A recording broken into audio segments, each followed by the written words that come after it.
Okay friends, ఇక్కడ preview video చూశారు కదా. ఈ విధంగా మీ వీడియో క్లిప్స్తో స్టార్టింగ్లో ఈ వీడియో అండ్ దీని తర్వాత మీ వీడియోస్ ఈ విధంగా వచ్చే విధంగా అండ్ ఈ బీజిఎంతో ఇలాంటి వీడియో జస్ట్ 1 క్లిక్లో మీరు క్రియేట్ చేసుకోవచ్చు. ఇన్స్టాగ్రామ్ రీల్లో ఇలాంటి వీడియోస్ చాలా ట్రెండింగ్ అవుతున్నాయి. ఈ ఆడియో అండ్ స్టార్టింగ్లో ఈ విధంగా ఈ వీడియోతో సింపుల్గా VN ఎడిటర్ యాప్లో ఇలాంటి వీడియో ఎడిట్ చేసుకోవచ్చు. మీరు ఫస్ట్గా మీరు ఏం చేసుకోవాలంటే VN ఎడిటర్ యాప్ని ఓపెన్ చేసుకోవాలి. ఒకవేళ మీ మొబైల్లో లేకపోతే ప్లేస్టోర్ నుంచి దీన్ని ఇన్స్టాల్ చేసుకోండి. అండ్ VN ఎడిటర్ యాప్లో మీకు ఒక టెంప్లెట్ ఇస్తాను. ఆ టెంప్లెట్ని యూజ్ చేసుకొని ఒక 4 స్లో మోషన్ క్లిప్స్ని మీరు షూట్ చేసుకోవాలన్నమాట. ఈ విధంగా డిఫరెంట్ యాంగిల్ నుంచి ఒక 4 క్లిప్ని మీరు షూట్ చేసుకోవాలి. సింపుల్గా 2 సెకండ్ డ్యూరేషన్ ఉన్నా సరిపోతుంది స్లో మోషన్.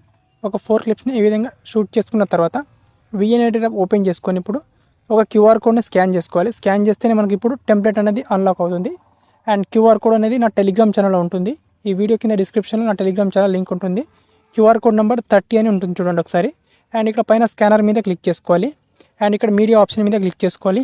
అండ్ ఆ QR కోడ్ని సెలెక్ట్ చేసుకోవాలి. ఇక్కడ సెలెక్ట్ చేసుకుంటే మనకి టెంప్లెట్ అనేది అన్లాక్ అవుతుంది. ఈ విధంగా ఇక్కడ డౌన్లోడ్ అని ఆప్షన్ ఉంటుంది. ఇక్కడ డౌన్లోడ్ ఆప్షన్ మీద క్లిక్ చేసుకొని టెంప్లెట్ని డౌన్లోడ్ చేసుకోవాలి.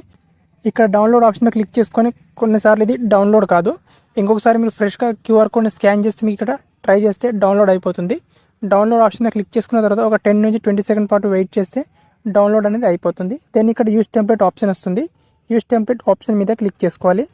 అండ్ ఇప్పుడు మీ గ్యాలరీ నుంచి మీరు ఏదైతే మీరు 4 క్లిప్స్ని స్లో మోషన్ క్లిప్ని షూట్ చేస్తున్నారు కదా, ఆ క్లిప్స్ని యాడ్ చేసుకోవాలి. సో ఇక్కడ నేను క్లిప్స్ని యాడ్ చేసుకుంటాను. ఇక్కడ సింపుల్గా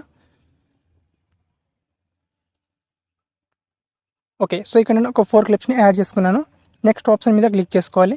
నెక్స్ట్ ఆప్షన్ మీద క్లిక్ చేసుకుంటే మనకి ఇక్కడ వీడియో అనేది రెడీ అయిపోతుంది. ఒకసారి నేను ఇక్కడ వీడియోని ప్లే చేస్తాను, చూడండి.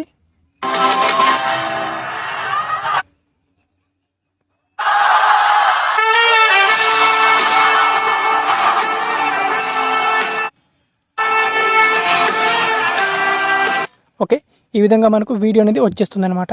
దెన్ ఇక్కడ పైన ఎక్స్పోర్ట్ ఆప్షన్ మీద క్లిక్ చేసుకోవాలి. ఇక్కడ నుంచి మీకు నచ్చిన రిజల్యూషన్ ఫ్రేమ్ రేట్ సెలెక్ట్ చేసుకొని ఇక్కడ ఎక్స్పోర్ట్ ఆప్షన్ మీద క్లిక్ చేసుకొని వీడియోని ఈజీగా గ్యాలరీలోకి సేవ్ చేసుకోవాలి.